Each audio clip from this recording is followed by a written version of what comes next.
Très chers amis de la presse de la liberté, bonjour. Nous savons tous que notre pays, Bissonio Sotoyebi, que LDC Congo, Tozana Babengi, guerre d'agression par ba voisin Nabiso, où ils ont Rwanda, na Uganda. Uganda pe aza impliqué dans la guerre d'agression wana. Où bazo commandité ba terroriste, il y a force, s'il vous plaît. Ba terroriste, il y a force.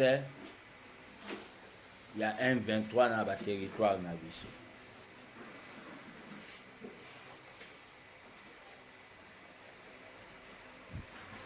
Lelo, tant que gardien du temple de la démocratie, je viens dénoncer ce qu'on appelle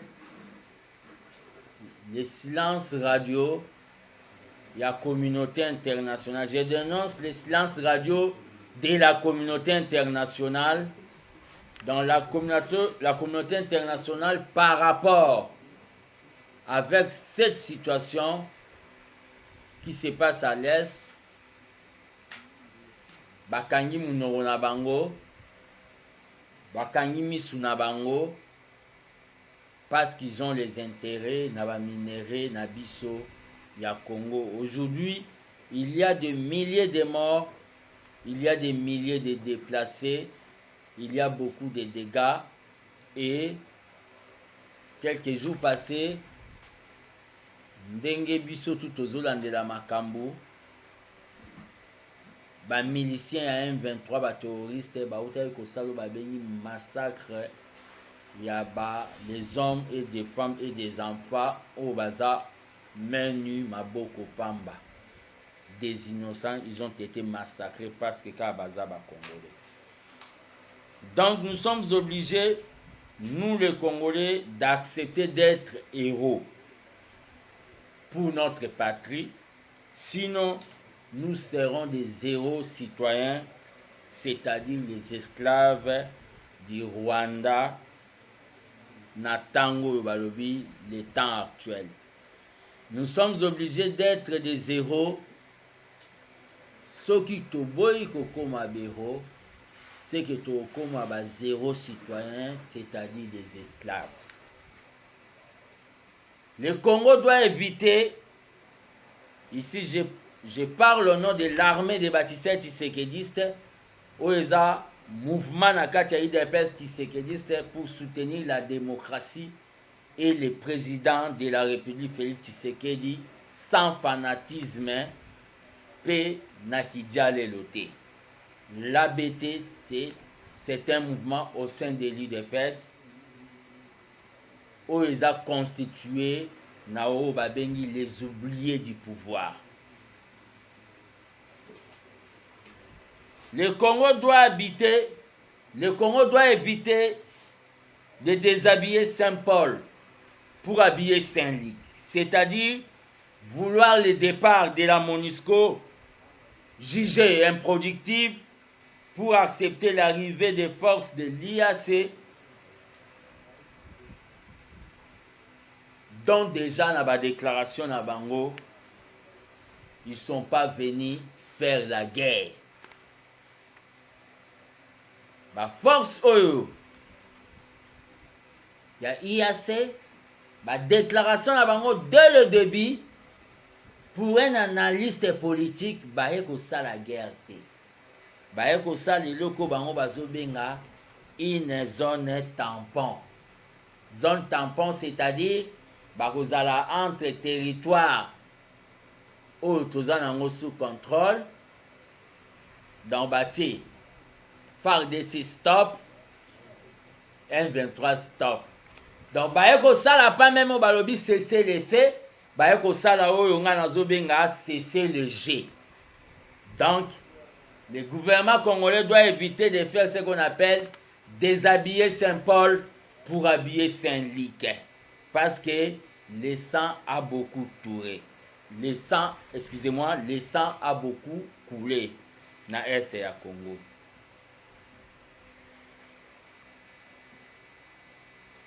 Je profite de cette occasion, tant que gardien du temple de la démocratie, je ne sais pas si les politiciens congolais bazosala quel genre de politique.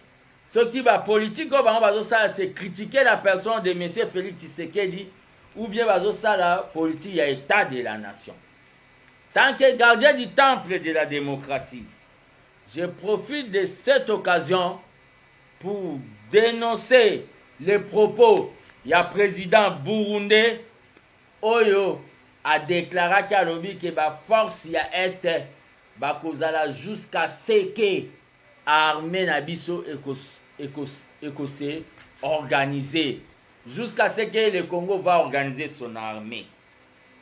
Donc, ça démontre au Babengi, agenda caché, il y a une autre occupation. Je suis obligé de dénoncer, de demander au gouvernement de la République de bien vouloir réencadrer le président burundais, et le gouvernement de la République doit déterminer au Babengi dire il y a au Babengi ba opération, il y a ba force de l'Est au Baye Kuna. Et les gardiens du temple de la démocratie, au nom des oubliés de l'IDPS, porte-bouche du peuple congolais au Bazanga Bandeko ya Babola,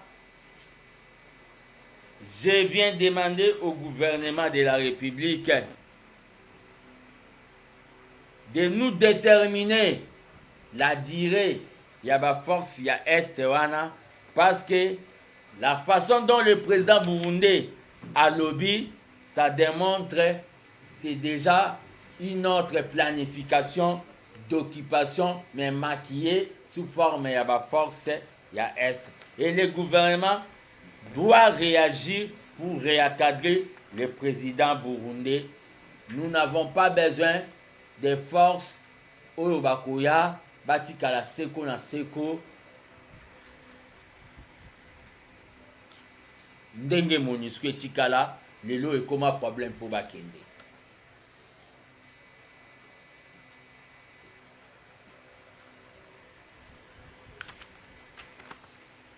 Le Congo a besoin, Yao Babengi, une force d'intervention rapide, non au Babengi ba littérature, l'académie militaire, ndenge commandant ya opération, commandant général Kenya wana azo sela biso que ba littérature mogobo. Nous avons besoin au Babengi des guerriers, au Babengi une force d'intervention rapide. Je ne sais pas, aller vérifier Nao Babengi top 10 yaba armée. Je ne crois pas que Boromona, Kenya, parmi les 10 premières armées Afrique.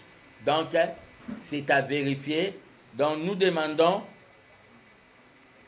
au gouvernement de bien définir et d'éclaircir Makambu où ils ont par rapport à Oyo Ezosamanaes. Ces propos engagent l'armée des bâtisseurs, m'engage comme un citoyen congolais, un jeune patriote de la République démocratique du Congo. Par rapport à la francophonie, vu la complicité de la France,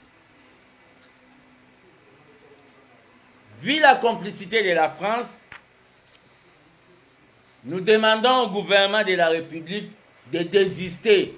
Gouvernement a boycotté, à sursoir organisation yagé à francophonie où ils ont prévu Nao Babengi en 2023. Parce que nous ne pouvons pas aller faire au Babengi le jeu de loisirs avec les gens qui tuent parents Nabiso, avec des gens qui tuent nos populations à l'Est.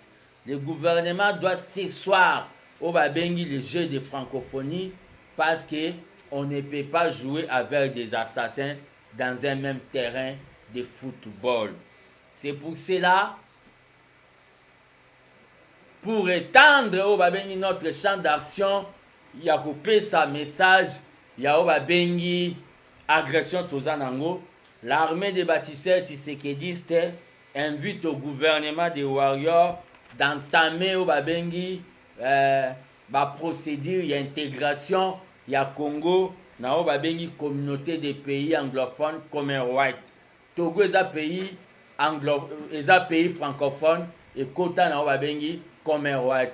Là aussi nous pouvons faire attendre voix Nabiso par rapport na bao babengi ba souffrance au Sibir. Donc là on doit chercher déjà à tourner la page de la francophonie. Tokende na Commonwealth. Togo est un pays au babengi francophone et Kota pe Commonwealth est possible. C'est pour cela, tant que gardien du temple de la démocratie, Seigneur de la rue, j'invite les Congolaises et Congolais à une marche pacifique. Cette marche pacifique, c'est pour dénoncer le silence, au babi silence de la communauté internationale. Marche pacifique en haut et citoyenne, ils ont dénommé nous tous contre l'occupation. Nous tous contre l'occupation. Et qu'on a prévu, na bengi ba Congolais nyonso. Oya yebi kaza Congolais des pères et des mères. Oya yebi ke aza Congolais, vrai Congolais. Marche wana, eza marche sans tendance. Eza marche nous tous Congolais. On a senga na ba konzi ya ville, ba encadré, ba formalité nyonso ya information et kozwama. Nous allons commencer la marche à partir à Palais du Peuple. Ti point de chute Nabiso et kozala o babengi na siège ya Nations Unies. Na idée ya ko déposer mémo pe ko dénoncer o babengi complicité et silence radio ya communauté internationale dans le jeudi 22 décembre. Le jeudi 22 décembre 2022 ici, c'est un rendez-vous des patriotes. La marche, nous tous, contre l'agression. Je vous lance déjà l'invitation. Par rapport à ma propos, Paul Kagame, quelqu'un qui croit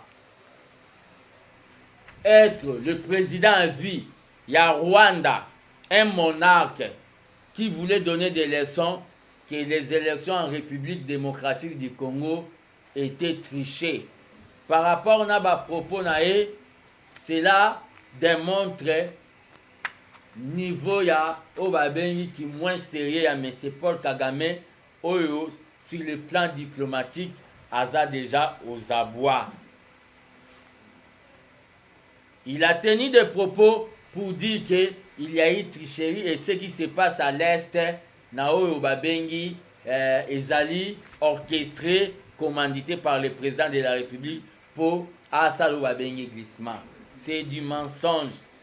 Paul Kagame aujourd'hui vient dire que les élections étaient trichées. Pourquoi il avait envoyé au Babengi message, il y a félicitations au président de la République, l'air Azala qui est élu. Pourquoi il n'avait pas répondu à Martin Fayoulou, vérité des urnes, l'air Asenga qui est secours par rapport à Obabengi, l'élection de Nesukaka. Il a même invité le président de la République, Yako Kende. Pourquoi il a eu à recevoir le président de la République qui n'avait pas gagné les élections selon sa petite tête?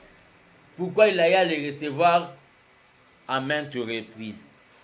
À propos de Paul Kagame, c'est tout simplement pour Obabengi déstabiliser l'unité entre les Congolais. Vous verrez des faibles d'esprit vont passer dans vos médias pour dire Paul Kagame aussi a eu à dire. Tout celui qui va dire ces propos, sachez très bien, ce n'est pas un nationaliste, c'est quelqu'un, Obabengi, un sentimentaliste, un collabo vis-à-vis tout près de la République à Rwanda. Donc à propos de Paul Kagame, devant, entre guillemets, Assemblée nationale, on a un comité central d'un parti État, et ça à propos. D'abord, c'est un dictateur qui ne pense jamais qu'il va quitter le pouvoir. Il n'a pas de leçons à nous donner. Que les faibles ne récupèrent ça, parce que ça va récupérer en Obagobima, Banamike, na Obabengi politique à Congo.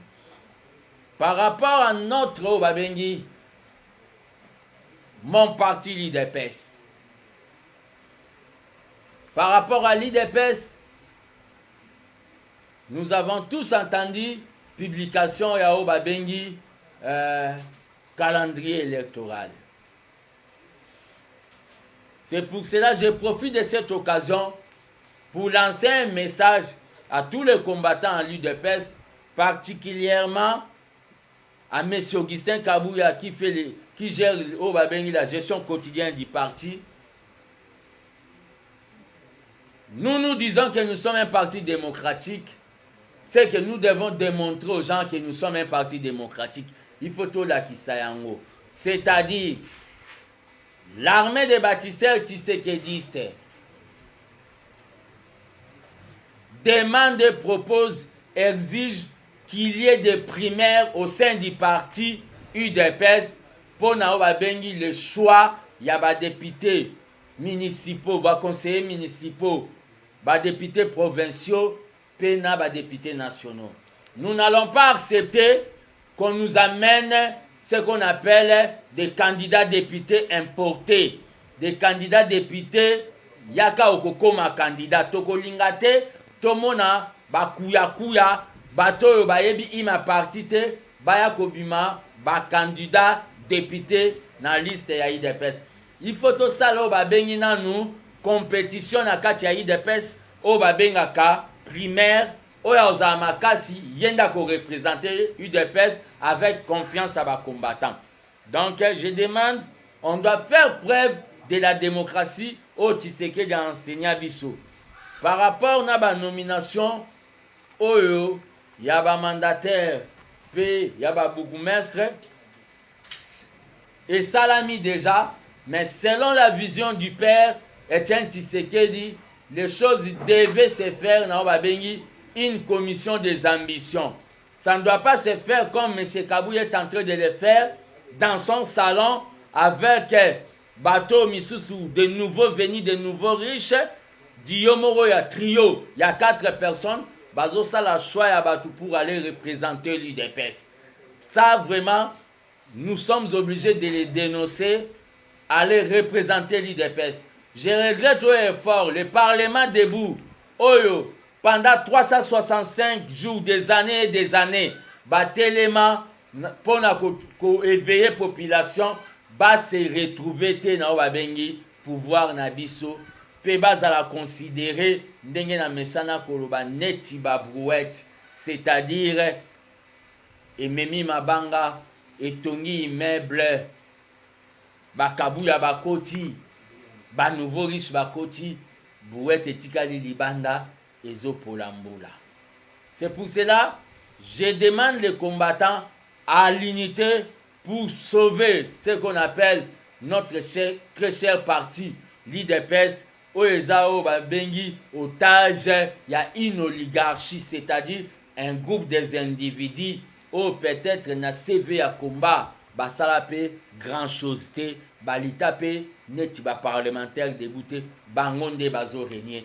Et les parlementaires debout, partout, bazali au devant, c'est à constater, sans porter de lunettes, Batikalika ko balobaka, poussière, pendant les pouvoirs égal avant les pouvoirs. Tosengi ba primaire pour ne pas voir au Babengi des candidats députés Mad in Augustin Kabouya. Par rapport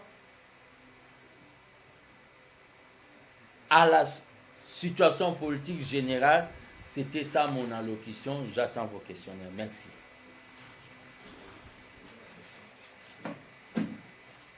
Merci beaucoup, les gardiens. C'est quelqu'un où il y a une émotion.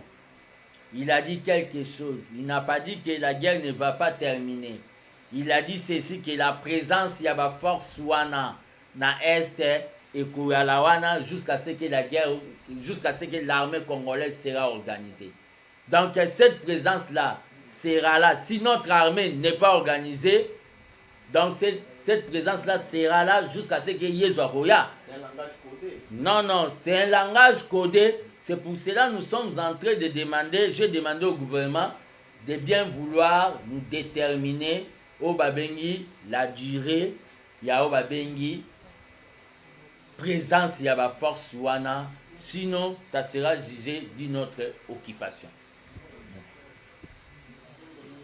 Merci beaucoup. Jimmy Makula, maintenant plus. Question on va plus côté proposition.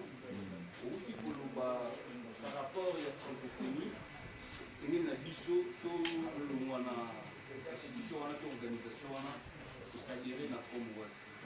Mais est-ce que on réfléchit au kanisi bien par rapport à Commonwealth ici kanini Rwanda azali na kati et kalamini te oyo azali actuel premier ministre ya Grande-Bretagne asalisaki ba réunion na bango ba 6 na bango na Kigali. Est-ce que on sait est-ce que autour de la place solution par rapport à l'institution wana to ndenge nini? Deuxième question na ezali par rapport aussi à la proposition. ONI, la force il y a régional, au lobby qui va ça presque même encore habillé Saint-Paul pour la volage de Saint-Luc. Quelle est votre proposition par rapport à ça? Pour ça, la niveau, on a pour que le lobby soit fumé à la partie est de la partie. C'est tout quand on a les l'office nous pour garder du temple. Esprit dans les années où vous avez une épaisse, est-ce que tu es à l'aise?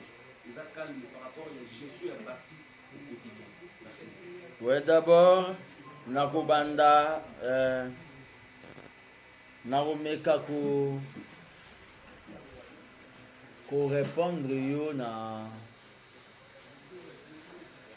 J'ai demandé au gouvernement de surseoir l'organisation des Jeux de francophonie. Parce que nous sommes en guerre. Notre pays est malade, est infecté. Et en plus, nous ne pouvons... Je remercie d'abord, je félicite, bravo à son Excellence, Monsieur le Premier ministre, comme il avait refusé la photo de famille en Tunisie. Donc, félicitations à Sam Alukone. Bissona Rwanda, il fait ça, bien croisé ma zéro. Mais même à la francophonie, on ne peut pas faire ce qu'on appelle la politique de chaise vide. Nous sommes à la francophonie. Togo pèse en francophonie. Mais nous devons ouvrir au babengi porte mususu. Au babengi communauté à Commonwealth. C'est-à-dire, porte au Fongola Kuna, même si Rwanda, la politique de chaises vides n'a jamais payé. Quand nous serons là, nous allons amener au babengi notre discours. Nous allons faire aussi les combats à l'interne chez les anglo-saxons, place Rwanda Kaza. C'est parmi au babengi une diplomatie vaste et espacée au président de la République à Zolinga Meni.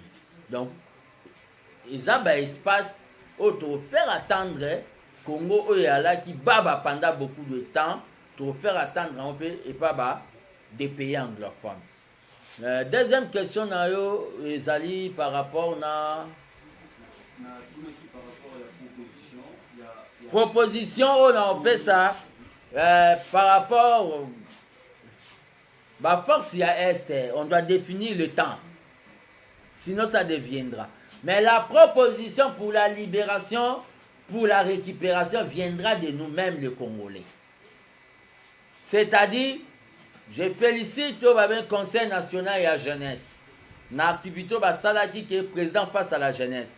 Mais nazo senga bango que ça soit maintenant organisé. Excusez-moi, na niveau ya babengi stade des martyrs, président face vraiment à la jeunesse pour faire une mobilisation générale de la jeunesse. Moi, je regrette très fort que dans une réunion au Ezaya, il y a Kotala, qu'est-ce qui se passe à l'Est? Les gens viennent là pour dire, par exemple, Ngobila doit démissionner. Nakati a parlé du peuple. Moutou, avant le bas, Gentini Ngobila doit démissionner. Toi-même aussi, il faut le bas, Yozo Salani Nipo, qui chasse à la propre. Quand les gens viennent dire Ngobila doit démissionner, là où le président de la République est en train de réfléchir, il y a eu des gens là qui étaient commandités. Dans le cadre, il y a rancune politique, Ngobila doit démissionner. Mais toi-même qui dis que Ngobila doit démissionner, est-ce que ce combinda kunao ozwarata tant il y a ça salon au liboso lupangu nayo, c'est ça le problème. À ce moment où Tozali, je suis toujours en train de vous répondre, à ce moment où Tozali, ça demande au babengi leadership moko ya makasi na niveau ya au babengi ministère ya jeunesse. On doit avoir un ministre de la jeunesse na ba Trump ya ba Blé Goudé. On doit avoir un ministre de la jeunesse na ba Trump ya ba Joris Malema. Parce que le pays est en guerre, parce que la jeunesse d'aujourd'hui, donc on doit faire au babengi une mobilisation de la jeunesse. C'est pour cela. Cette guerre au Baluki Biso, tellement c'est obligé comme populaire. Je propose dans le gouvernement de la République à ça là au babengi sous-traitance, il y a un groupe Maïmaï. Que le gouvernement de la République identifie les groupes d'autodéfense, des groupes Maïmas, des Maïmaï, pour travailler dans Bango comme des sous-traitants pour na kusalo babengi guerre vis-à-vis à Rwanda na Burundi. Par rapport à Makambu Olobi ya UDPS, la question était Est-ce que l'eau nous a donné du temps par rapport à la gestion de la partie? Vous êtes vraiment à l'aise à tout ce qui se fait au niveau de je ne suis pas à l'aise parce que l'UDPS ne marche plus ndenge le père Atika Kiango na philosophie à pyramide renversée. Il y a une oligarchie, un groupe des individus, nde bakomi kovanda bazo établi ba liste ya ba mandataire, nde bakomi kovanda bazo établi ba liste ya ba bourgmestre. Ils ont installé ce qu'on appelle le clientélisme au sein de l'UDPS. Il faut betele maboko pozwa o babengi, il faut glorifier au fukamelae. Vous comprenez? Pour ozwa o babengi promotion. Ils font même ce qu'on appelle la promotion canapé aux femmes. C'est que moi je suis en train de dénoncer au sein de l'UDPS. C'est pour cela que j'appelle tous les combattants. Un homme ne plaire pas, mais un homme combat. Nous devons nous unir parce que l'UDPS c'est ça o babengi héritage Tshisekedi Atikela biso. Parmi nous tous les héritiers, ni même le président de la République a Bima Gourma n'a pas béni pouvoir y a le peuple d'abord. Dans le combattant, nous devons nous unir pour renverser l'oligarchie ou un nouveau riche, pour zone sa pyramide renversée au bas à Rosala Mikonzi, ba cadre Baozanasi. Donc je suis très à l'aise à l'UDPS. Très à l'aise à l'UDPS. C'est pour cela aussi, pour déjà côté barrière na bateau, bazolika ko jouer avec tous les 11 maillots dans un terrain de football au sein de l'UDPS, j'exige qu'il y ait des primaires pour la la choix ya ba député au sein de l'UDPS. Carmela.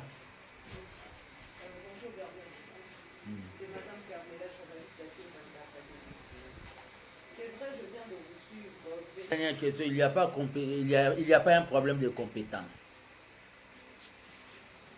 Il y a tout simplement au babengi mutema mabepe égoïsme.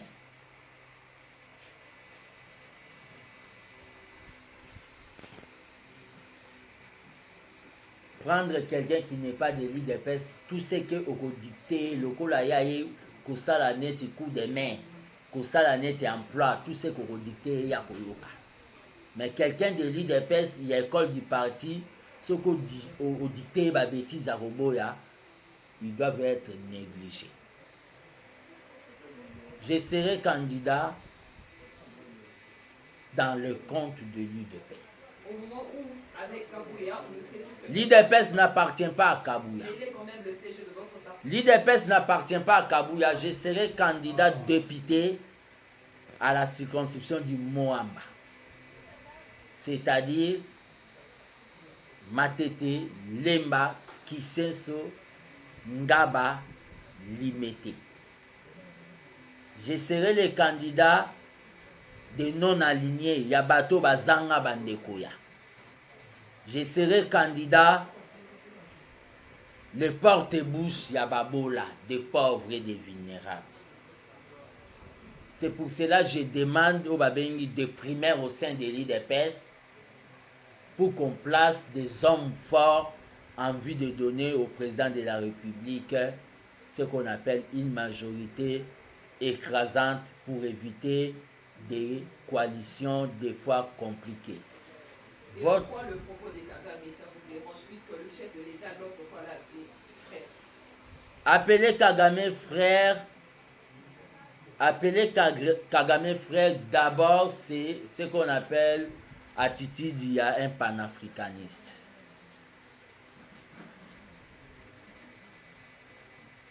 Même si votre frère est Koulouna, mais il restera toujours votre frère.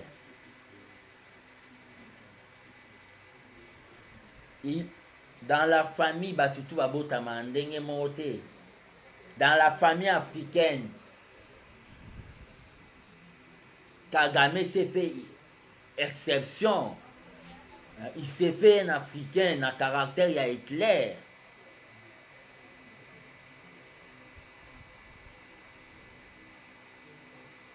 On l'a appelé frère, mais